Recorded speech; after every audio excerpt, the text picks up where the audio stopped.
तो दोस्तों आप सभी के लिए इकरा साइकोलॉजी एजुकेशनल चैनल एक महत्वपूर्ण टॉपिक को लाया जो कि आज हम लोग पढ़ेंगे मीनिंग ऑफ क्लिनिकल साइकोलॉजी।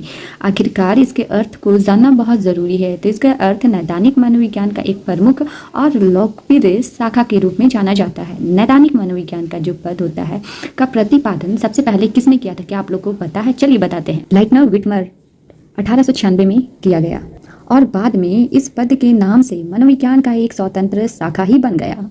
नैदानिक मनोविज्ञान का संबंध मानसिक रोग के वर्णन, वर्गीकरण, निदान या पूर्ण अनुमान से होता है।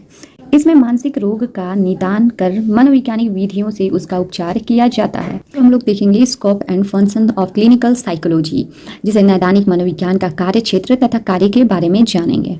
तो आखिरकार नैदानिक मनोविज्ञान की एक ऐसी प्रयुक्त शाखा है जिसका विकास काफ़ी तेजी से हुआ है। आधुनिक समय में नैदानिक मनोविज्ञान का प्रमुख या प्रोफेशन के रूप में उभर कर लोगों के सामने आया। फेयर्स 1984 के अनुसार नैदानिक मनोविज्ञान के जो कार्य क्षेत्र का सही अंदाज़ा हमें तब मिलता है जब हम नैदानिक मनोविज्ञान द्वारा किए गए विभिन्न तरह के कार्यों की समीक्षा करते हैं।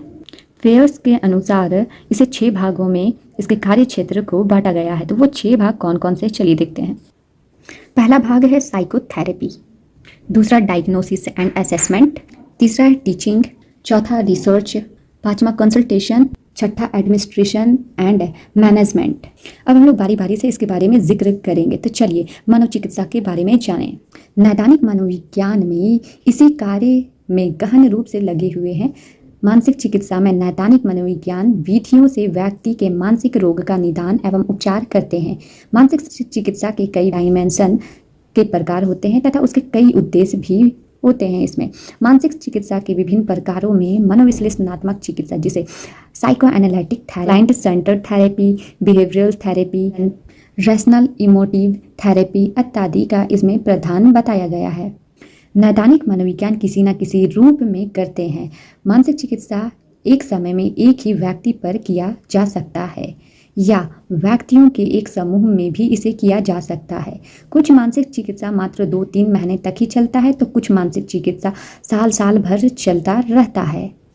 इसमें जो रोगी होते हैं उसके अनुसार ही ये जो मानसिक चिकित्सा है उसी के अनुसार उसको दिया जाता है, जिसके कारण जो रोगी होते हैं कुछ मानसिक चिकित्सा का स्वरूप सुधारक होता है क्योंकि उसका उद्देश्य व्यक्ति के वर्तमान समस्याओं का समाधान करना होता है, जबकि कुछ मानसिक चिकित्सा का स्वरूप निरोधक होता है क्योंकि इसका उद्देश्य व्यक्ति के संवेगात्मक या अन्य इसी तरह की कठिनाइयों को उत्पन्न होने से रोकना होता है।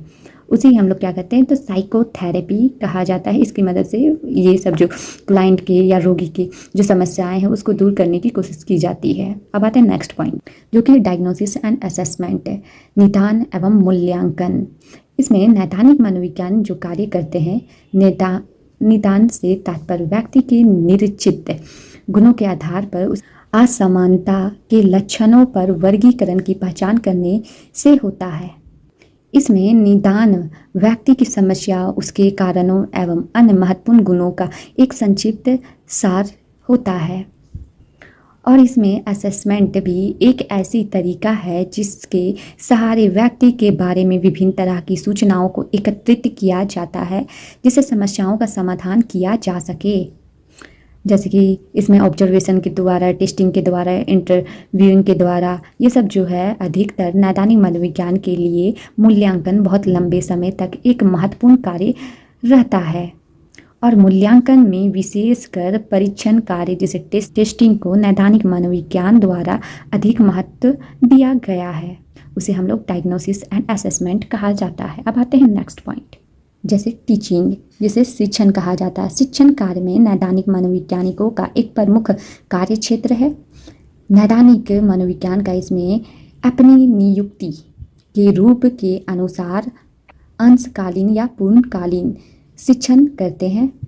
इसमें उच्चतर असामान्य मानसिक चिकित्सा, प्रशिक्षण कार्य, नैदानिक साक्षात्कार या मनोचिकित्सक व्यक्तित्व सिद्धांत, प्रयोगात्मक नैदानिक मनोविज्ञान इत्यादि जैसे विषयों का शिक्षण करते हैं।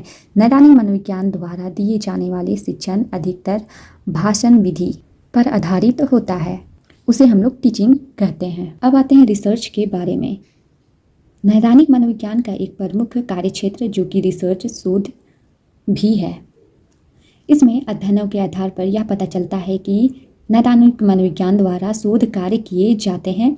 इन शोधों का परिणाम यह है कि नैदानिक मनोविज्ञान नया ज्ञान उत्पन्न करने तथा उससे आत्मसात करने की सक्षम हो पाते हैं, जिससे नैदानिक मनोविज्ञान भिन्न भिन्न क्षेत्रों में शोध कार्य करते हैं, उसे हम लोग रिसर्च कहते हैं। अब आते हैं नेक्स्ट कंसल्टेशन के बारे में जानेंगे, जिसे परामर्श कहा जाता है।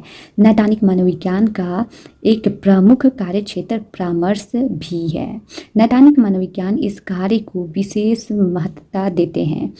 परामर्श का कार्य बहुत हद तक शिक्षण के कार्य से संबंधित है। परामर्श एक ऐसी प्रविधि है जिसमें नैदानिक मनोविज्ञान अपने विशेष ज्ञान एवं योग्यता के आधार पर दूसरे व्यक्ति को कुछ विशेष तरह की सूचना देकर उसकी समस्याओं को दूर करते हैं और उसकी सहायता करते हैं।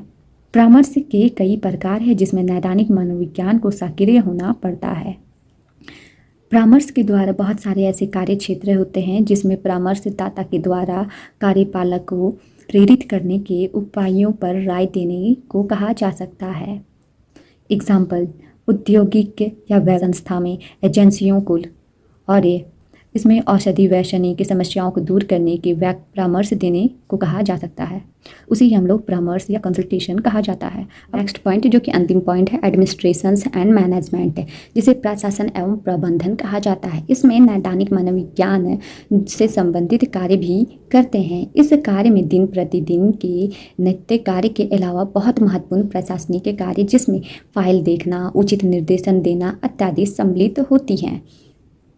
इसमें नैदानिक मनोवैज्ञानिकों से प्रशासनिक कार्य इसलिए करने के लिए कहा जाता है क्योंकि उसमें संवेदनशीलता, शोध, सुविज्ञता इत्यादि अधिक होते हैं, तो एडमिनिस्ट्रेशन एंड मैनेजमेंट कहा जाता है। इसी प्रकार से आशा करती हूँ कि ये आपको वीडियो पसंद आया हो और आपके लिए हेल्पफुल प्रकार से मिलती हूँ नेक्स्ट वीडियो पे। Bye bye.